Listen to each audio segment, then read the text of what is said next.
Salut, David Wallman here, and today I'm going to talk to you about my job. I started writing backing tracks for myself quite a few years ago just because I couldn't find any quality backing tracks and I wanted something very specific to work on specific elements of music, such as maybe a chord progression, technique, and so I had to build from scratch my backing tracks. I'm not really going to go through the gear that I use. I'm rather going to give you tips to build nice sounding backing tracks that are going to really serve their purpose. Backing tracks are quite different than songs. Because of that, you don't want to overdo it. You want to leave the player enough space so that he can communicate whatever he wants to communicate to the listener. Always keep that in mind. When you're writing a backing track, you want to support the player. Simplicity is most often the best way to go when you're building a backing track. You also need a concept for your track. I want to build a track so that the player can develop new phrasing ideas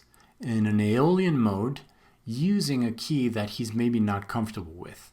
I'm going to go with an F sharp minor, F sharp Aeolian. Now that I have that concept, I'm going to build my track towards that goal. Usually I start with drums. Drums are going to be the foundation of my track. I use a software called Addictive Drums. Great sounding drums, very easy to use, and the software comes with hundreds of pre-made loops, royalty-free loops, and I'm going to use one of these loops that you can hear right now as the foundation of my track.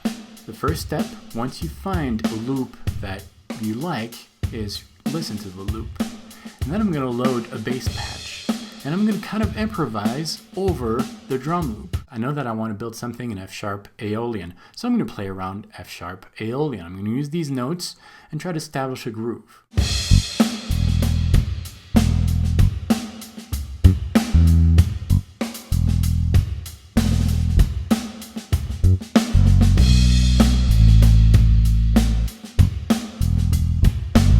Drums and the bass seem quite tied together. Really simple bass line, but it works rhythmically. The next thing I'm going to do here is add some layers. The layering part is a really fun part, but you really have to be careful. You don't want to overdo it. You don't want the guitar player who's going to use your backing track to feel like he's competing with your track. I'm going to add some chords. I know that I'm in F sharp Aeolian, and I'm going to use an atmospheric kind of pad, a clean guitar patch, a rotary sound, and it's going to blend everything together, almost like the glue that kind of really blends the bass and the drums together.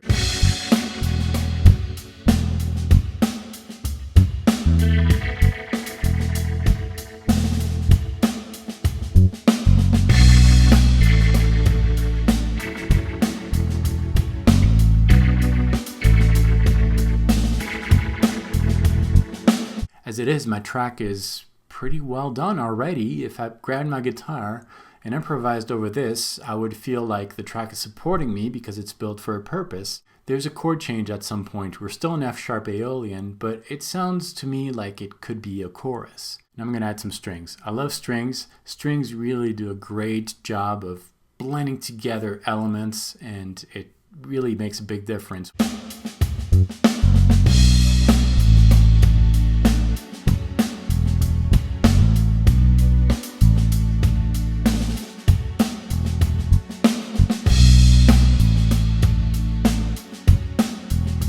I'm also going to add two clean guitars. Two clean guitars that are going to do some rhythm on what I would call the verse. I'm going to record this twice. When you're doing that, you're going to have some imperfections. In music, when it's too perfect, it sounds very sterile. It doesn't sound alive.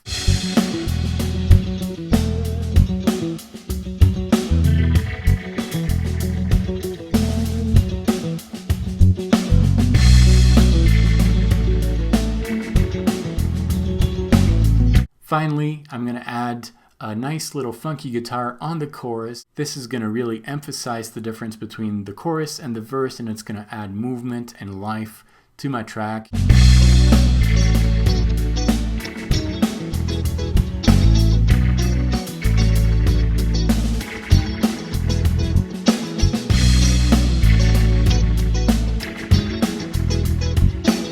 That's sounding pretty good. I can't wait to improvise over it. It should work. Now that's the final test. If when you're improvising on your track and you're finding new ideas and you feel really inspired by it, don't add anything to your track. Your backing track is good like it is. I hope you enjoyed these tips, these ideas. Lots of backing tracks on my website, guitarplayback.com. As always, thanks for watching. I'll see you very soon. And until next time, salut.